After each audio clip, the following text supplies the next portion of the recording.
BBC News, hello, I'm Gareth Barlow. Wheat prices on global markets have risen sharply after Russia announced it would start treating ships heading for Ukrainian ports as potential military targets. Moscow pulled out of a deal earlier this week that had guaranteed safe passage for grain shipments through the Black Sea. President Vladimir Putin said he would return to the accord immediately if his demands were met. A US State Department spokesman, Matthew Miller, condemned Russia's actions. Yesterday, the Kremlin spokesperson made implicit, and maybe you would even call them explicit, threats about ships carrying Ukrainian grain, saying that they could not ensure their safety, which I think everyone can figure out what that means. And today you see them doubling down on these threats. Again, a second day in a row after launching attacks on Odessa, which is the major port for shipping Ukrainian grain. So I think it ought to be quite clear to everyone in the world right now that Russia is using food as a weapon of war. A video has emerged on social media apparently showing the leader of the Russian mercenary group Wagner making renewed criticism of Moscow's conduct of the war in Ukraine. The man, who sounds like Yevgeny Prigozhin, tells a large group of fighters that the situation on the front line in Ukraine is a disgrace. Police in New Zealand say a gunman has shot dead 2 people in the city of Auckland and wounded a number of others. The attacker has also died. The man entered a building site before opening fire. The Prime Minister, Chris Hipkins, said the opening match of the Women's Football World Cup would go ahead as planned. Clearly, with the FIFA World Cup kicking off this evening, there are a lot of eyes on Auckland. The government's spoken to FIFA organisers this morning, and the tournament will proceed as planned. I want to reiterate that there is no wider national security threat. This appears to be the actions of one individual. Aucklanders and those watching around the world can be assured that the police have neutralised the threat and that they are not seeking anybody else in relation to the incident. Venezuela's former intelligence chief has been extradited from Spain to the United States, where he's wanted on drug trafficking charges. General Hugo Armando Carvajal fled Venezuela on a false passport 4 years ago.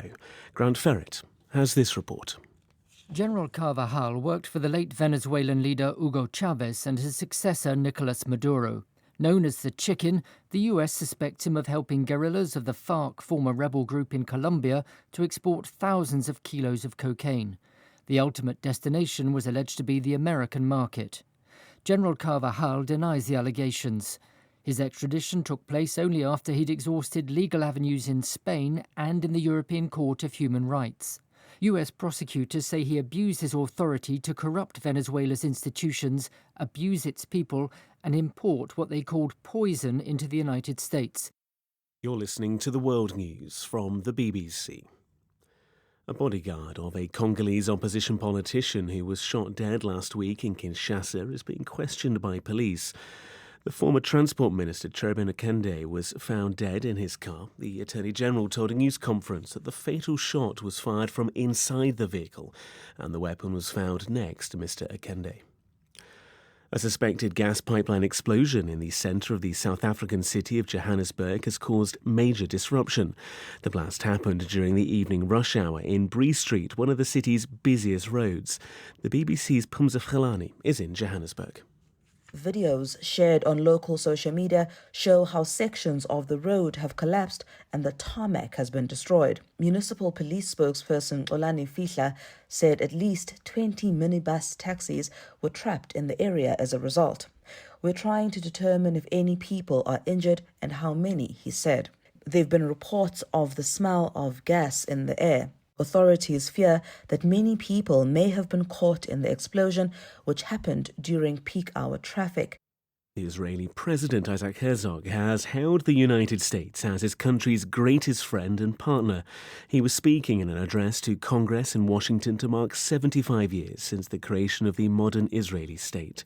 Relations between the US and Israel have been strained by various issues. Mr. Herzog said he respected criticism from friends but did not always accept it. Meanwhile, Israel has announced that it will allow visa-free entry to all United States citizens, including Palestinian Americans living in the occupied West Bank and the Gaza Strip, from Thursday. Israel hopes that the policy change will eventually be reciprocated for Israeli citizens entering the US. Washington has long blocked Israel's bid to be part of the US visa waiver program. The State Department said the deal would be monitored. BBC News.